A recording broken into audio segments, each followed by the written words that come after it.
না না বড় ভাই, কেউ 1 ইঞ্চি কোনো মিল দেখাতে পারবে না কালকের আর আজকের ম্যাচটার মধ্যে, বুঝেছো তো? কেউ এটা বলতে পারবে না যে স্ক্রিপ্ট কপি হয়েছে, কোনো স্ক্রিপ্ট কপি হয়নি আইপিএলে, ঠিক আছে? কেউ এটা বলতে পারবে না যে কালকের ম্যাচটাতে আজকে সম্পূর্ণ কপি পেস্ট করা হয়েছে, না, সম্পূর্ণ আলাদা ম্যাচ হয়েছে। কালকে আলাদা গ্রাউন্ডে ম্যাচ খেলা হয়েছে, আলাদা ম্যাচ হয়েছে, আর আজকে আলাদা গ্রাউন্ডে ম্যাচ খেলা হয়েছে, আলাদা ম্যাচ হয়েছে, ঠিক আছে? দুটো ম্যাচের মধ্যে 0% কোনো মিল নেই ইয়ার। ইসে বাড়িয়া তো তোমরা ভাই কালকের ম্যাচের হাইলাইটসই লাগিয়ে দিতে। হ্যাঁ গো, দুটো ম্যাচের মধ্যে এত মিল, হ্যাঁ এত মিল। যারা টস জিতে প্রথমে তারা ফার্স্টে বোলিং নেই, বোলিং নেওয়ার পরে তারা একবারে ধুপধাপ করে মার খায়। খুব ভালো বোলিং লাইন আপ আছে তাদের কাছে, বাট তারপরেও তারা ধুপধাপ করে মার খায়। একবারে 240 প্লাস টার্গেট তাদের সামনে লেগে যায়, ঠিক আছে? তারপর যখন অপর টিম আসে ব্যাটিং করতে, তাদের ধপধাপ করে পাওয়ার প্লেতে গাদা উইকেট পড়ে যায়, তারপর তারা 200 নিচে প্যাক হয়ে যায়, দিয়ে ম্যাচ হেরে যায়। আরে এত সিমিলারিটি! আরে ভাই কিছু ইউনিক করো তোমরা ইয়ার মহারাজ। তোমাদেরকে বারবার কান খাবড়ে বললাম যে ভাই এটাই লাস্ট ম্যাচ, লাস্ট ম্যাচ নয়, আর 4টে ম্যাচ বেঁচে আছে, তার মধ্যে 2টো অলরেডি হয়ে গেল, ঠিক আছে? আর ভাই 3টে ম্যাচ আছে। তাহলে তোমরা ভাই এই 3-4টে ম্যাচ একটু ইন্টারেস্টিং বানাও, একটু দেখে মজা আসুক, লাস্ট বল ফিনিশিং হোক। এ কি করছো তোমরা গুরু? হ্যাঁ করছোটা কি? যাই না, তুমি কি করছো? আগের ম্যাচের স্ক্রিপ্টই এই ম্যাচে চিপকে দিচ্ছ। হ্যাঁ তুমি স্ক্রিপ্ট লিখছো না কিন্তু, এটা তুমি ভাই ইয়ে করছো, একটু ঢিসমিস দিচ্ছ কাজে, এরম করলে হবে? এগো এত মিল দুটো ম্যাচের মধ্যে। আগের ম্যাচটা তুমি দেখো, গুজরাট টাইটান্স প্রথমে টস জিতলো, বল নিল। আজকের ম্যাচটা তো হায়দ্রাবাদ টস জিতলো, ফার্স্টে বল নিল। গুজরাট টাইটান্স কি মার খাললে ভাই, খেলে ভাই ধোঁয়া ছুটিয়ে দিলে। পাওয়ার প্লে শেষে 76 খেয়ে গিয়েছিল, এরা পাওয়ার প্লে শেষে 80 খেলো। আচ্ছা 10 ওভার শেষে ওরা 99 লাগিয়ে দিয়েছিল, এরা একটু বেশি মার দিয়েছে ভাই, এরা 8 ওভারই 125 মেরে দিয়েছে। যাই হোক ভাই, এরা মোটামুটি ওরা 254 লাগিয়ে দিয়েছিল, এরা 243 লাগিয়ে দেয়। তারপরে ওদের পাওয়ার প্লে শেষে ভাই 51 রানে 5টা উইকেট পড়ে যায়। এদের তোমার কত 71 রানে 4টে উইকেট পড়ে যায়। দিয়ে ভাই এরা 196 রানে প্যাক হয়ে যায়, আর ওরা প্যাক হয়েছিল 162 রানে, ব্যাস এদের দুটো দলই ম্যাচ হেরে যায়। মানে ইয়ার কেউ কল্পনা করতে পেরেছিল যে হায়দ্রাবাদের মতো দল, যারা এত সুন্দর খেলে আসছে, যারা আরসিবির সামনে, টেবিল টপার আরসিবির সামনে 255 মেরে এসছে, তারা এরকম 200 রানের ভেতরে প্যাক হয়ে যাবে? হ্যাঁ কি হলো গো গ্যাংস্টাররা, তোমাদের হইলোটা কি? এটা কি পারফরমেন্স দিলে তোমরা? না তোমাদের দ্বারা ইয়ার ব্যাটিং হলো, না বোলিং হলো, কোনো দিকেই কিচ্ছু হলো না, তো একবারে সফটওয়্যার আপডেট করে দিলে ছেলেটা ভাই, বুঝলে? মার ওরে বাপরে বাপরে বাপরে, ই কি খেয়ে আসে ভাই, ই কি খেয়ে আসে, কিভাবে এরকম মারতে পারে? দেখো বহু জ্ঞানী লোক আসবে এবার কমেন্ট সেকশনে, দাদা এ 15 বছরের নয়, দাদা এ 20 বছরের, 22 বছরে। আমি বলছি ও ভাই সাহেব 30 বছরে, ঠিক আছে? আমি কথার কথা বলছি, ও 30 বছরে। বাট তুমি একটা 30 বছরের ব্যাটার কি দেখাও, কমসে কম 25-26 বছরই একটা ব্যাটারকে দেখাও যে এরকম মার মারে, এইরকম মার মারে ভাই। এ ছয়গুলোকে কিছু মনেই করছে না, যেন গরম রসগোল্লা সবে সবে ভাই একে প্লেটে দেওয়া হয়েছে, সেটা স্যাট মেরে দিচ্ছে 6 গুণা একবারে। হ্যাঁ যেন সত্যি সত্যি এর কাছে চ্যানগুলি কি ম্যানগুলি ব্যাটটা আছে ভাই। এইরকম কিভাবে মারতে পারে একটা ছেলে, বলে দেখিনি? হ্যাঁ কিভাবে? প্যাট কামিন্সের মতন বোলারকে 3টে পরস্পর 6, যে সাইলেন্সার প্ল্যান করছিল আহমেদাবাদে যে আবার কোনো ক্রাউডকে সাইলেন্ট করাবে, সে ভাই আজকে নিজেই সাইলেন্ট হয়ে গেল, যে টুর্নামেন্ট থেকে তারা আজকে গায়েব হয়ে গেল, বিদায় নিয়ে নিলে তারা আজকে। এই হায়দ্রাবাদ যারা ভাই 3 নম্বরে ফিনিশ করলে টেবিলে ভাই, 18টা পয়েন্ট নিয়ে এরা ফিনিশ করেছে, তারপরেও কেউ কল্পনা করতে পেরেছিল যে এরকমভাবে এরা ম্যাচটা হেরে যাবে? হ্যাঁ 200 রান পার করতে পারবে না হায়দ্রাবাদ, এটা কেউ কল্পনা করতে পেরেছিল ভাই? বলো দেখিনি কত রানে হেরেছে আজকে? 47 রানে ম্যাচ হেরে গেছে সানরাইজার্স হায়দ্রাবাদ, যারা আগের দিন আরসিবির মতন টিমকে 55 রানে হারিয়ে দিল, আজকে তারা 47 রানে হেরে গেল রাজস্থান রয়্যালসের সামনে। ওফ হোয়াট এ ম্যাচ ভাই, হোয়াট এ ম্যাচ! আজকেও ফুললি ওয়ান সাইডেড ম্যাচ। আর আজকে আমি ক্রেডিট ভাই রাজস্থান রয়্যালসের থেকেও, মানে রাজস্থান রয়্যালসের তো ওই একটা ছেলেই আছে যাকে মেন ক্রেডিট দিতে হবে, আর একটা আছে ভাই আমার আচ্ছা শোনা আছে ভাই, ওকেও ক্রেডিট দিতে হবে ভাই, ও খুব ভালো বোলিং করেছে, ঠিক আছে? আর তাছাড়াও মানে যদি তুমি 90% ক্রেডিট দাও রাজস্থান রয়্যালসকে, 10% আমি একজনকে দেবো ভাই, সেটা আর কেউ নাই, one and only CSK, whistle Podu army. Whistle Podu আর্মির নজরের এত পাওয়ার রে ভাই, হ্যাঁ এত পাওয়ার তোমাদের। ছেলেটা নাহলে একবার মুখ ফসকে বলেই ফেলেছিল, ইয়ার ছোট ছেলে বলে ফেলেছে ভুল করে যে উইসাল পড়ু আর্মি যাও তোমরা ঘরে যাও, তাই বলে তোমরা এরাম কঠিন নজর দেবে? হ্যাঁ গো এরাম কঠিন নজর দেবে? বাপরে তোমাদের নজরের বিশাল জোর গুরু। হ্যাঁ তোমরা একটুখানি সহ্য করতে পারলে না ইয়ার? ওরা যদি আগের দিকে যেত ভাই, কত লোকে আশা করছিল যে 2016 রিপিট হবে, 2016 রিপিট হবে, হায়দ্রাবাদ আসবে, হায়দ্রাবাদ আসবে। ওরা এমন হায়দ্রাবাদের পেছনে আটা কাটিতে লাগলে হায়দ্রাবাদকে এলিমিনেটর থেকে গায়েব করে দিলে, বললে যেমন না সাইড হওয়া, তোদেরকে এগোতে হবে না, তোরা উইসাল পড়ো আর্মিকে ট্রোল করছিস, হ্যাঁ তোদেরকে আর এগোতে দিই রে ভাই, যা গায়েব করে দিলে। তারপর ওইদিকে তোমার বিরাট কোহলি তার বদলা নিলে, তোমার বৈভব সূর্যবংশী বিরাট কোহলিকে দেখে প্যাট কেন ওর নামটা কি, হেড কাঠি মেরেছিল, কি করেছিল ভাই সে আরসিবি আর হায়দ্রাবাদের ম্যাচে, ওটার বদলা নিল তোমার বৈভব সূর্যবংশী। আর তোমার ভাই এইদিকে সিএসকে বদলা নিল এদেরকে হারিয়ে, দুটো দল ভাই দুরকম বদলা নিল, বুঝলে তো। ওহ কি ম্যাচ একটা ছিল ভাই। আমার খালি খারাপ লাগছে কার জন্য জানো তো, ক্রিস গেলের জন্য। এই বাচ্চা ভাই হাত ধুয়ে উনার রেকর্ডের পেছনেই পড়ে গেছে আর, কিছু তো ছেড়ে দে বাবা তুই ওনার জন্য। আর একটা বল মাইরি, একটা বল, প্রফুলের সেলিব্রেশনটা তুমি দেখলে ভাই, সেলিব্রেশনটা দেখলে খালি। ও 28 রান 29 রান খেয়েছে সে ওভারটাই, যে ওভারে ভেবে সূর্যবংশীকে আউট করেছে। এবার তারপরেও ও যেন মনের মধ্যে জমিয়ে রেখেছিল যে একে আউট করতে পারি একবার, একে আউট করতে পারি, তারপর আমি সেলিব্রেশনটা দেবো। ওই জন্য ভাই ও মন খুলে সেলিব্রেশন করলে 28 রান খাওয়ার পরে, 29 রান খাওয়ার পরেও। নাহলে সাধারণত কোনো বোলারকে দেখবে না যে 29 রান খাওয়ার পরেও, একটা উইকেট নেওয়ার পরে কেউ এরকম সেলিব্রেশন করতে পারে। মানে ছেলেটা ভাই সবাইকার টার্গেটে চলে এসেছে, বুঝলে তো। এত ওর চারিদিকে নাম হয়ে গেছে আর হওয়াটাই স্বাভাবিক ভাই। যেভাবে ও খেলছে আমার তো মানুষ বলে মনেই হয় না ওকে, আমার মনে হয় ও তোমার এলিয়েন, বুঝলে তো। এলিয়েন নাহলে ভাই এআইটিআই কিছু হবে। আমার তো মাঝে মাঝে ভাই মানে মনে হয় যে আমি স্বপ্ন টপ্ন দেখছি না তো, না মানে এরম কিভাবে, আমার খালি একটাই প্রশ্ন, একটাই, যে এরকম একটা ছেলে কিভাবে মারতে পারে। বয়স গুলি মারো, যত বয়স হয় হবে, ঠিক আছে। ওই টুর্নামেন্টে তো অত টপ লেভেলের ব্যাটার আছে, হেনরি ক্লাসেন, বিরাট কোহলি, অভিষেক শর্মা, আরও টপ লেভেলের ব্যাটার, মিচেল মার্শ, হ্যাঁ, যাদের কাছে ভাই ছয় মারা কোনো ব্যাপার নেই, হাতের মোয়ার জায়গায় দাঁড়িয়ে তারা মেরে দেয়। তারা ভাই ধারে কাছে যেতে পারেনি ক্রিস গেলের রেকর্ডের, সেই জায়গায় এ ভাই সাহেব রেকর্ড পার করে দিলে। ওর আজকে শুধু রেকর্ড ভাঙেনি ভাই, বরঞ্চ আরও 6 ধাপ এগিয়ে গেল। ক্রিস গেলের রেকর্ড ছিল ভাই আইপিএলের একটা সিজনে সব থেকে বেশি ছয়ের, 59টা ছয়ের, যেটা তিনি মেরেছিলেন 2012 সালে। এ ভাই সাহেব 65টা মেরে দিলে ভাই, 65টা ছয় আজকে কমপ্লিট করলে। আর এখনো এদের ম্যাচ বাকি আছে, কোয়ালিফাই 2 বাকি আছে। আবার যদি ফাইনালে যায় তো ভাই আরও, এ তো যদি অত দূর অব্দি চলে যায় এ 70, 72, 75টা মেরে দেবে। মানে বলো দেখিনি, হ্যাঁ ভাই শুধু রেকর্ড ভাঙা হয়, রেকর্ডটার একবারে গুষ্টির পাট মেরে দেওয়া যাকে বলে। আর একটা বলও যদি টিকে যেত না ভাই, আজকে ফার্স্ট টেস্ট তোমার 100-এর রেকর্ড যেত ক্রিস গেলের। আইপিএলে ফার্স্ট টেস্ট 100-এর রেকর্ড আছে ক্রিস গেলের কাছে, যেটা তিনি মেরেছিলেন 30 বলে। এ ভাই সাহেব 29 বলে আজকে মেরে গেছে 97 রান, 5টা 4, 12টা 6, 334-এর স্ট্রাইক রেটে ব্যাটিং, 334-এর স্ট্রাইক রেটে ব্যাটিং করে গেছে আজকে। মার তো মারে ভাই। পাওয়ার প্লে দিয়ে 8টা 6 মেরেছে, টোটাল 12টা 6 মেরেছে, পাওয়ার প্লে দিয়ে 8টা 6। এর আর জয়সওয়ালের মধ্যে আর কি তোমার কি পার্টনারশিপ হয়েছে 125 রানে 48 বলের। জয়সওয়ালের কন্ট্রিবিউশন হচ্ছে 20 বলে 25 রান, আর এর 29 বলে 97 রান। ভাই সাহেবের মাথায় আছে এখন অরেঞ্জ ক্যাপ। টোটাল তোমার কত রান মেরেছে দেবে, 680 রান অলরেডি কমপ্লিট করে ফেলেছে। 610 রান এ বাউন্ডারি মেরেছে, মানে বাউন্ডারিতে কমপ্লিট করেছে। 680 রানের মধ্যে 610 রান বাউন্ডারিতে, যেখানে 4 মেরেছে 55টা আর 6 মেরেছে 65টা। মানে ভাবো যে কি লেভেলের এই ব্যাটিং চালিয়েছে। 5টা ভাই আর এর 50 হয়েছে এই সিজনে। আর মানে আর কি 5টা নয়, হ্যাঁ 5টায় 50 আর একটা মনে হয় সেঞ্চুরি, এরম টাইপের কিছু একটা আছে ভাই।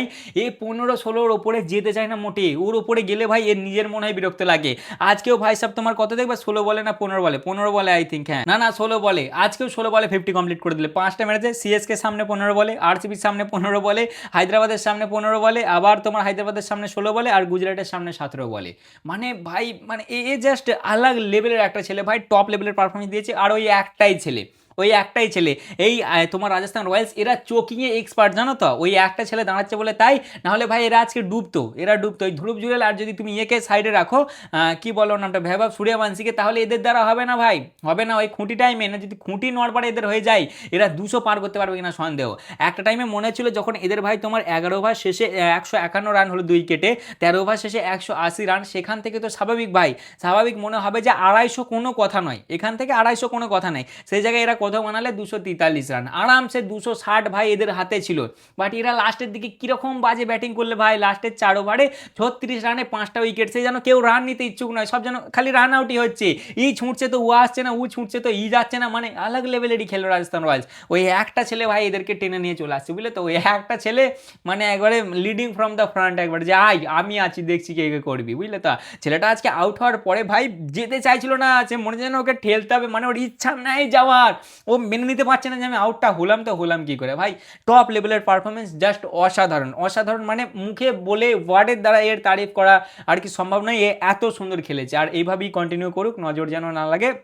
দিন শেষে আমাদের ছেলে ভাই এইভাবেই চলুক, ঠিক আছে। আর এরপরে যদি আসি হায়দ্রাবাদের কাছে, হায়দ্রাবাদের ভাই 6 ম্যাচের রেকর্ড ভেঙে গেল, আমার প্রেডিকশনও আজকে ভুলে গেছে। মরণদশা কী করে বুঝবে বলো দেখিনি ভাই যে হায়দ্রাবাদ এরম করে প্রকাম করে পারফরমেন্স দিয়ে দেবে? হ্যাঁ, গ্যাংস্টাররা এরম খেলবে কী করে তুমি আশা করবে? ওরা 2023-এর পর থেকে সমানে রাজস্থান রয়্যালসকে হারিয়ে আসছে, 6টা ম্যাচের স্ট্রিক, মানে 6টা ম্যাচে পরস্পর হারিয়ে আসছে। এইবারেও ভাই এদের লিস্টে যে দুটো ম্যাচ হয়েছে দুটোতেই হায়দ্রাবাদ এদেরকে হারিয়ে দিয়েছে, সেই ম্যাচে এরা এরকম পারফরমেন্স দেবে কী করে আশা করবে বলো দেখিনি? হ্যাঁ, তবে এই যে গ্রাউন্ডটা আছে মুল্লাপুরের গ্রাউন্ড, এখানে এখনও অবধি তোমার আর কি 3টে ম্যাচ খেলেছিল এই ম্যাচটার আগে, তিনটি জিতেছিল রাজস্থান রয়্যালস, বাট তোমার হায়দ্রাবাদ একটা জিতেছিল একটা হেরেছিল, এবার দুটো হার হয়ে গেল একটা জিত, আর রাজস্থান রয়্যালসের চারটি জিত, মানে এদের এইখানে না রেকর্ড খুব ভালো ভাই, এই গ্রাউন্ডে এরা খুব ভালো খেলে। তারপরে ভাই আজকে ম্যাচ ছিল হায়দ্রাবাদ এবং রাজস্থান রয়্যালসের মধ্যে, যারা এখনো সাবস্ক্রাইব করে নেবে অবশ্যই সাবস্ক্রাইব করে নেবে, আর যারা ফেসবুকে দেখছো অবশ্যই ফলো করে নেবে। আম খাচ্ছি তোমরা আম, আমি ভাই একদিন খেয়েছিল বুঝলে তো, এই দেখো তার একটা ফলাফল আর এই একটা ফলাফল, ভাই এত মুখে ব্যথা এত শরীরে ব্যথা না, কিছুতে জোশ আসছে না মাইরি বুঝলে, মানে আম খেতে ইচ্ছাও করছে বাট ইয়ার শরীর সাথ দিচ্ছে না, শ্যুট করছে না বুঝলে তো। আর অনেক লোকই জিজ্ঞাসা করছিলে বাবার কি খবর, বাবা আপাতত ঠিক আছে, উপরবেলা ভালো রেখেছে, আরও কিছু টেস্ট দিয়েছে, মানে আর কি শরীরের রক্ত পরীক্ষা আরও বুকের ছবি টবি আছে, মানে ঠিক আছে, মাঝে মাঝে খুবই শরীর খারাপটা বেড়ে যাচ্ছে, বাট আগের তুলনায় এখন অনেকটাই সুস্থ আছে, সবাই প্রে করবে যেন ঠিক হয়ে যায়, ঠিক আছে ভাই। গার্জেনের কিছু হলে না কোনো জিনিসে মন লাগে না বুঝলে তো। যাই হোক বড় ভাই চলে আসি ম্যাচের দিকে, সব ফ্যামিলি ম্যাটার এখন বাদ দাও। প্রথমে হায়দ্রাবাদ টস জিতে, আর টস জিতে বলে বল করবো, ঠিক আছে ভাই, ঠিক আছে তোরা বল করবি। দুটো দলই একটা করে চেঞ্জ করে, তোমার এই রাজস্থান নিয়ে আসে জাড্ডুদাকে, আর হায়দ্রাবাদ নিয়ে আসে প্রফুল হিঞ্জেকে। যাই হোক ভাই প্রথম ওভারে প্যাট কামিন্স আসে 9 রান খায়, দ্বিতীয় ওভারে ঈশান মালিঙ্গা সে খায় 11 রান, মোটামুটি একটা স্টার্ট হয় ভাই। তারপরেই 3 নম্বর ওভারে আসে প্যাট কামিন্স, প্রথমে 1 রান, তারপরে 4, তারপর ওয়াইড, আর তারপরে 3টে বলে 3টে 6 ভ্যাবাব সূর্যবংশীর, আর লাস্টে 1 রান দিয়ে 25 রান। আর সেখান থেকে যে এরা কি মোমেন্টাম পাই রে ভাই, আর কেউ দাঁড়ায় মার তো মার। তারপরে 4 নম্বর ওভারে সাকিব আসে, সে খায় 18 রান, 5 না আচ্ছা তারপরে তোমার হ্যাঁ 4 নম্বর ওভারটাতেই ভেবা 50 কমপ্লিট করে ফেলে 16 বলে। 5 নম্বর ওভারে ঈশান মালিঙ্গা আসে, খায় 11 রান, এবং 6 নম্বর ওভারে প্রফুল আসে, সে খায় 6 রান। পাওয়ার প্লে শেষে এদের 80 রান, যেখানে জয়সওয়াল 16 বলে 19 রানে, সেখানেই ভেবাব 20 বলে 60 রানে অলরেডি 8টা 6 মারা ভাই সাহেবের হয়ে গেছে, মানে পাওয়ার প্লেতে একটা তাগড়া স্টার্ট পেয়েছিল। তারপরেই যে পাওয়ার প্লেতেই থেমেছে না, পাওয়ার প্লের পরেও মার ভাই। 7 নম্বর ওভারে আসে সাকিব খায় 16 রান, 8 নম্বর ওভারে আসে প্রফুল, আর এটা বেশ দেখার মতন ছিল ভাই বুঝলে তো। প্রথমে দুটো বলে 2 রান হয় এক এক করে, তারপরে 3 নম্বর বলে 6, 4 নম্বর বলটা ওয়াইড, 5 নম্বর বলে 4, 6 নম্বর বলটা নো বলের সাথে 4, 7 নম্বর বলে 6, 8 নম্বর বলে 6, 9 নম্বর বলে যে ভাই ভ্যাপব আউট হয়ে যায়। অলরেডি ওভারটাতে 29 রান চলে এসেছিল, বাট তারপরেও সে চার্জ করতে যায় ভাই, মাথায় একটু হলেও ফার্স্ট স্টেজ 50 ছিল। সে বললো তোমার ইন্টারভিউ যতটা আমি শুনলাম যে আমার ওইটা ইন্টেনশন ছিল না গো, পরে হবে দেখা যাবে ভবিষ্যতে, এরকম আমি শুনলাম, বাট একটু হলেও মাথায় ছিল ভাই, একটু চার্জ করতে যাই, আর আউট হয়ে যায়। সে ওভারটা 29 রান খায় ঠিকই, বাট তার সাথে উইকেট নেই, এবং তোমার ভ্যাবাব আউট হয়ে যায়। 29 বলে 97 রান বানিয়ে 5টা 4 মারে, 12টা 6 এবং 334 টাই রেটে ব্যাটিং করে। ভাই মনটা এত খারাপ হয়ে যায় না, আমার মনে হয় না ভ্যাবাবে সেরকম হেটার আছে বলে কেউ বুঝলে তো, কারণ ছেলেটা সত্যি বাচ্চা ভাই, তোমরা যতই ওর বয়স না ডাউট করো না কেন, ওর কিছু কিছু তোমরা জিনিস দেখবো সত্যি বাচ্চা ভাই, আর ও 15-16 বছরেরই ছেলে, বাট ইয়ার ভাই ওর যখন মানে আর কি এরকম প্রোগ্রাম করেছে আউট হয়ে যায় না, খুব মনটা খারাপ হয়ে যায় ওকে দেখে। আর জাস্ট 3 রানের জন্য ভাই সাহেব সেঞ্চুরিটা মিস করে ফেললে। যাই হোক ভাই 8 ওভার শেষে এদের 125 রান হয় একটা উইকেটে। তারপরেই তোমার ধ্রুব জুরেল আর ইয়ের মধ্যে জয়সওয়ালের মধ্যে একটা ছোটো করে পার্টনারশিপ হয়, 10 ওভার শেষে এদের 136 রান হয় এক উইকেটে। তারপরে 11 নম্বর ওভারে শিবাং আসে, দেয় জয়সওয়ালকে আউট করে। জয়সওয়াল আজকে ভাই কী হয়েছিল কি জানি, রানা বল খেলে 29 বলে 29 রান বানিয়ে আউট হয়ে যায়, তবে সেই ওভারটাতেও শিবাং 15 রান খায়, এবং 11 ওভার শেষে এদের 151 রান হয় 2 উইকেটে। তারপরে 12 নম্বর ওভারে আসে প্যাট কামিন্স, সে খায় আবার 17 রান। প্যাট কামিন্স আজকে ক্যারিয়ারের সব থেকে বেশি রান খেয়েছে ভাই, এত রান ভাই সব আগে কোনোদিন খায়নি। যাই হোক 12 নম্বর ওভারেও প্যাট কামিন্স 17 রান খায়, মানে ভ্যাবাব যাওয়ার পরে না ধ্রুব জুরেল আবার খেপে গিয়েছিল, ও মারতে লাগে, দিয়ে এদের 13 ওভার শেষে 180 রান হয় 2 উইকেটে। তারপরে 14 নম্বর ওভারে প্রফুল আসে, দেয় ধ্রুবকে আউট করে, 21 বলে 50 রান বানিয়ে সে আউট হয়ে যায়। তার আগের বলই সে 50 কমপ্লিট করে, বাট তারপরের বলই সে আউট হয়ে যায়, এবং 15 ওভার শেষে এদের 207 রান হয় 3টে উইকেটে।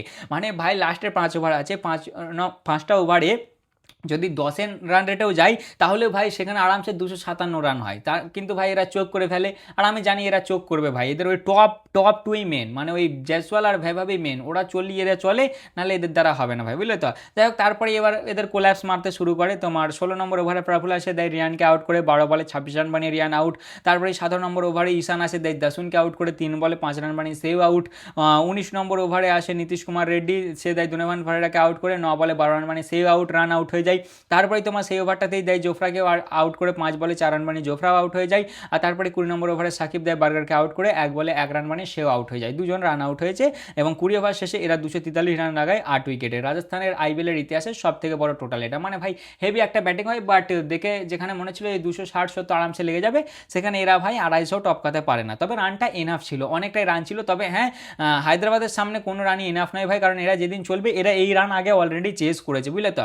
প্রথমের 1 থেকে 6 ওভারে 80 রান হয় 0 উইকেট, 7 থেকে 15 127 রান 3 উইকেট, আর 16 থেকে 20 36 রানে 5টা উইকেট পড়ে যায়। বোলিংয়ের দিক থেকে দেখতে গেলে প্যাট কামিন্স 4 ওভারে 64, ঈশান 4 ওভারে 40 রান খেয়ে 1টা উইকেট, সাকিব 4 ওভারে 52, প্রফুল 4 ওভারে 54 রান খেয়ে 3টে উইকেট, শিভাং 2 ওভারে 19 রান খেয়ে 1টা উইকেট, আর নীতিশ কুমার রেড্ডি 2 ওভারে 12 রান খেয়ে 1টা উইকেট। এই গ্রাউন্ডটাতে এইবারে এখন অব্দি তোমার 4টে আই থিঙ্ক ম্যাচ হয়েছিল, বাট 4টে ম্যাচের মধ্যে 3বারই যে দল চেস করেছিল না তারাই জিতেছিল, কিন্তু তারপরেও ভাই যা রান লাগিয়ে দিয়েছিল এটা চেস করাতে একটু টাফ ছিল। বাট যদি তাও শুরুয়াতটা ভালো পেতো তাহলে হয়ে যেত, কিন্তু এদের শুরুয়াতটাই ভালো হয় না। প্রথমেই 2 নম্বর বলই, ফার্স্ট ওভারের 2 নম্বর বলই দেয় ভাই অভিষেককে আউট করে, 2 বল ডাক মারে অভিষেক সেই ওভারটা দেবার, তারপরেও 16 রান খেয়ে যায় জোফরা আর্চার, মানে ঈশান কিষান এসে মারতে লেগে যায় ভাই, দুম দারাক্কা মার দেয়। তারপরে 2 নম্বর ওভারে বার্গার আসে, শেখায় 19 রান।